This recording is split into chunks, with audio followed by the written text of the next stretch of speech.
Bueno, voy a intentar explicar mi componente login. En realidad voy a intentar explicar el proceso de login desde el frontend al backend. Y para eso lo primero que tenemos que entender que este proceso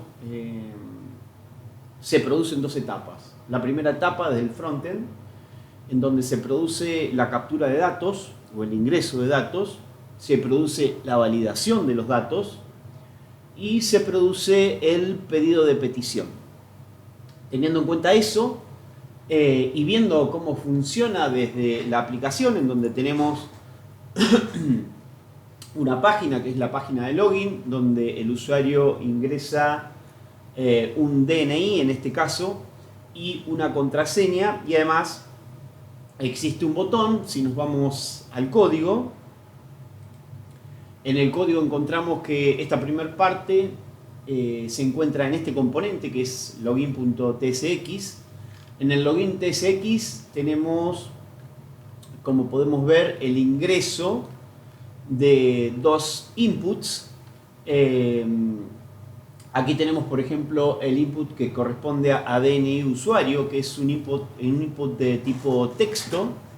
Es un input que está limitado por una expresión regular a que solamente el usuario ingrese como valores dígitos del 0 al 9. Tiene un tamaño mínimo o un mínimo de caracteres de 7 o de 7 dígitos y un máximo de 8 dígitos. Bueno, todo esto, digamos, está dentro del marco de la utilización de React Hook Form, que es la librería que hemos elegido para validar y para el ingreso de datos. Es una librería que nos permite realizar esto de manera más eficiente y optimizada, sin consumir, digamos, renderizados extras, y por lo tanto la elegimos para esto.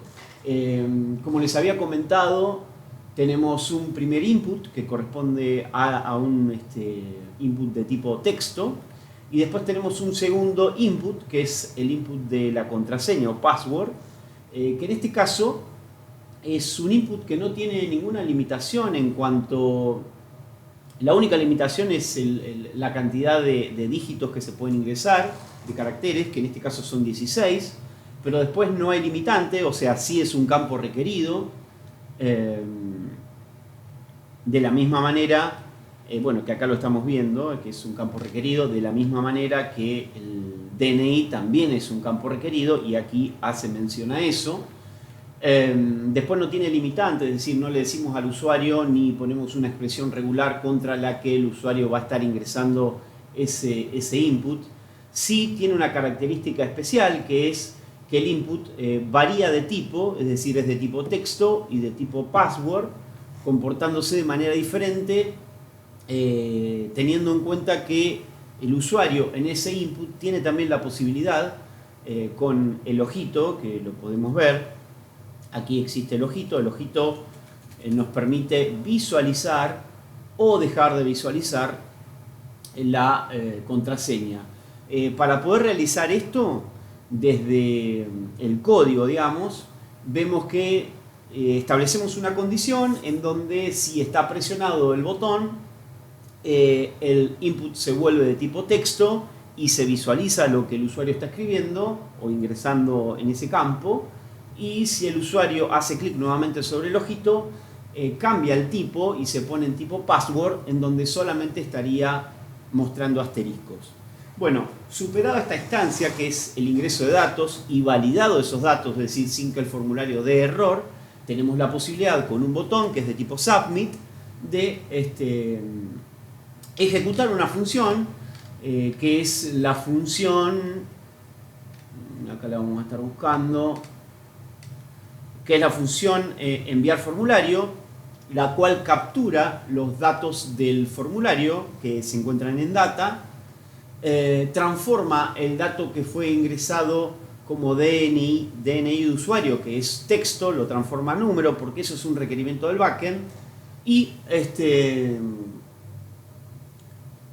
utiliza una función de contexto que es login, la cual admite ambos campos preparándolo para consumir la ruta.